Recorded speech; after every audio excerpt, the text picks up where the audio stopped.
Hello everyone. इस video lecture में हम जानेंगे प्रेसिपिटेशन टाइट्रेशन की very first method, that is मोहर मेथड।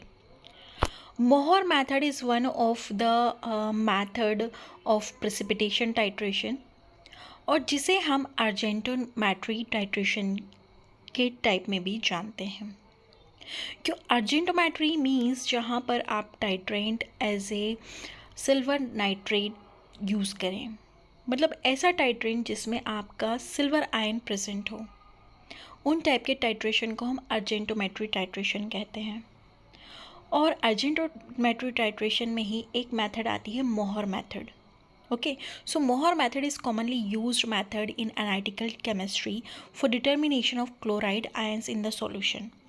मोहर मेथड क्या है? मोस्ट कॉमनली यूज्ड जो मेथड है एनालिटिकल केमिस्ट्री की, किस लिए यूज़ होती है? For determination of chloride ion in the solution.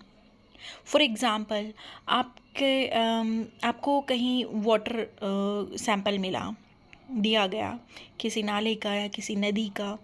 अब उसमें आपको क्लोराइड की क्वांटिटी को पता करना है।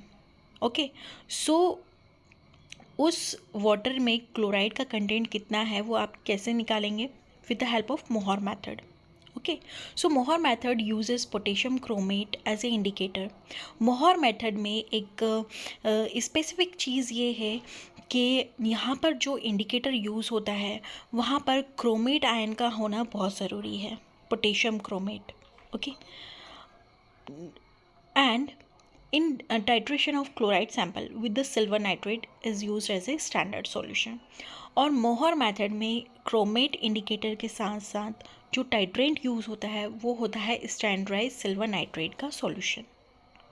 ओके, टाइट्रेंट वो होता है जो हम ब्यूरेट में लेंगे। ओके, टाइट्रेंट यहाँ पर सिल्वर नाइट्रेट जो है वो एज ए टाइट्रेंट यूज़ होगा और इसे हम प्रेसिपिटेटिंग एजेंट भी कहते हैं, क्योंकि यहाँ पे हम सिल्वर नाइट्रेट की हेल्प से हम क्लोराइड के प्रेसिपिटेट्स बनाएंगे। So after all the chloride has been precipitated as while silver chloride, क्या हो रहा है? ऊपर से आप सिल्वर नाइट्रेट डाल रहे हैं, नीचे आपके सैंपल में मान लिया सोडियम क्लोराइड है, NaCl है, क्लोराइड के आयन है। तो जब ऊपर से सिल्वर आयन आएंगे और नीचे कोनिकल फ्लास्क में क्लोराइड आयंस रहेंगे तो क्या होगा? सिल्वर क्लोराइड के प्रेसिपिटेट बनेंगे। द फर्स्ट एक्सेस ऑफ जब प्रेसिपिटेट बन गए, नीचे सैंपल सॉल्यूशन में सभी क्लोराइड आयन कंज्यूम हो गए, तो जैसे ही आप एक्सेस AgNO3 डालेंगे वो इंडिकेटर जो है, जो क्रोमेट आयन के इंडिकेटर है, वो उसके साथ रिएक्ट करेगा। कौन? ऊपर से जो एक्सेस इक्विवेलेंस पॉइंट के बाद जैसे ही एक्सेस सिल्वर नाइट्रेट आपने डाला तो अब क्लोराइड आयंस तो है नहीं नीचे सैंपल में, तो वो अब रिएक्ट करेगा उस सॉल्यूशन में प्रेजेंट इंडिकेटर के साथ। और इंडिकेटर क्या है? Chromate, potassium chromate. तो पोटेशियम क्रोमेट के क्रोमेट आयन के साथ रिएक्ट करके सिल्वर क्रोमेट बनेगा। Okay, which signals the end point of the titration. और इससे हमें टाइट्रेशन का एंड पॉइंट पता चल जाएगा कि that is the end point of the titration. And the reaction take place in between sample and titrant is as follow. अब titrant और जो सैंपल है उसके बीच में जो रिएक्शन होगी वो इस तरह से होगी। AgNO3 क्या है? यहाँ पे टाइट्रेंट है, एंड NaCl क्या है? सैंपल है। जो भी वाटर सॉल्यूशन आपको मिला है सैंपल, उसमें सोडियम क्लोराइड प्रेजेंट है, क्लोराइड प्रेजेंट है, किसी भी फॉर्म में प्रेजेंट हो सकता है, KCl की फॉर्म में प्रेजेंट होता है, FeCl2 के फॉर्म में प्रेजेंट हो सकता है। ओके, हमने यहाँ पे NaCl as a common example लिया है। सो जब ये दोनों का रिएक्शन होगा सैंपल एंड टाइट्रेंट का, तो AgCl के वाइट कलर के प्रेसिपिटेट्स बनेंगे। ओके, साथ में सोडियम नाइट्रेट भी बनेगा। डायग्राम की हेल्प से हम जानते हैं कि हमने ब्यूरेट में AgNO3 लिया है, स्टैंडर्डाइज AgNO3, जिसकी नॉर्मेटी या मोलरिटी हमें पता है। नीचे हमारे पास सैंपल है, सैंपल KCl हो सकता है, NaCl हो सकता है, anything can be there. Then जब ये दोनों जब रिएक्ट करेंगे तो बनाएंगे प्रेसिपिटेट जो कि होंगे सिल्वर क्लोराइड के।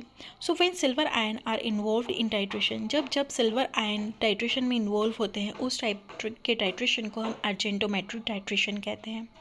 So basically, there are four type of argentometric titration. First one is Mohr method, Vollard method, and modified Vollard method, and Fajans method. Now, come to the end point.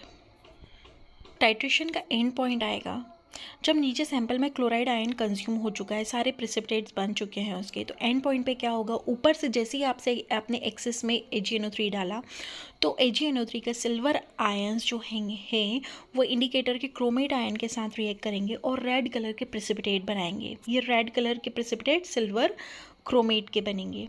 Okay, and this method is used in neutral solution. मोहर method generally किस लिए use होता है, जब आपको chloride की quantitative analysis करनी हो न्यूट्रल मीडियम में।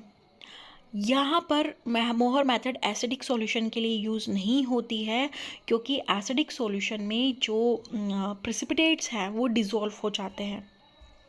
ओके, सिल्वर क्रोमेट के जो आखिरी में जो एंड पॉइंट में जो आपके प्रेसिपिटेट्स बने हैं वो डिज़ोल्व हो जाते हैं, और डिज़ोल्व होने के साथ साथ क्या होगा, वो जो आपके सिल्वर क्लोराइड के प्रेसिपिटेट्स बने हैं उनकी एनालिसिस में इंटरफेयर करेंगे।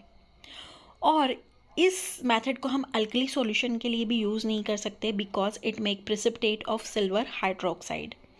यहाँ पे सिल्वर हाइड्रोक्साइड के प्रेसिपिटेट्स फॉर्म हो जाएंगे। सो हम देखते हैं, तो पहले स्टेप में हमें क्या करना है, सिल्वर नाइट्रेट स्टैंडर्डाइज टाइट्रेट हमें लेना है, सिल्वर नाइट्रेट ऊपर ब्यूरेट में, नीचे हमारे पास सैंपल में NaCl है, कैसीएल, कुछ भी सैंपल हो सकता है। साथ में हमने नीचे कॉनिकल फ्लास्क में लिया है पोटेशियम क्रोमेट इंडिकेटर।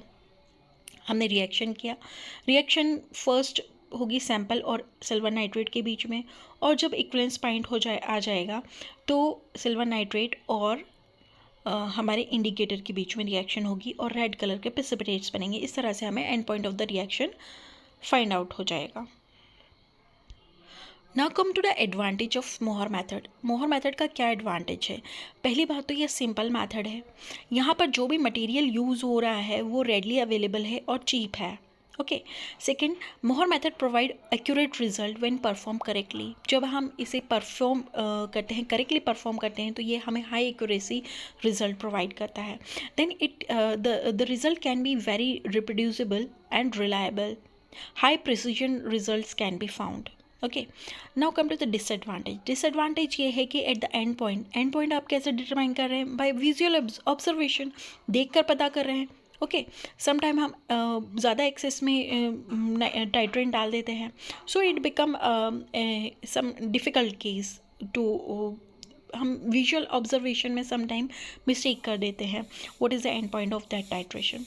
सेकेंड, अगर आपके सैंपल के साथ साथ क्लोराइड आयन के साथ ब्रोमाइड आयन्स भी हैं या आयोडाइड आयन्स भी हैं सैंपल में, तो वो आपकी क्लोराइड आयन की एनालिसिस में इंटरफेयर करेंगे। The presence of other ion in the sample can interfere with the analysis of that particular ion, so it cause inaccurate result. इससे हमें इनएक्यूरेट रिजल्ट मिलता है। एंड मोहर method has limited range of detection, क्योंकि यहाँ पर pH range हमें neutral में ही हम वर्क कर सकते हैं। Okay, so limited range of detection होती है for chloride ion. And if concentration of chloride ion is small, अगर सैंपल में क्लोराइड आयन का कॉन्सेंट्रेशन बहुत ज़्यादा स्मॉल है या बहुत ज़्यादा हाई है, so it can be difficult for to accurately measure. Okay, की ये आप नोट डाउन कर लीजिए।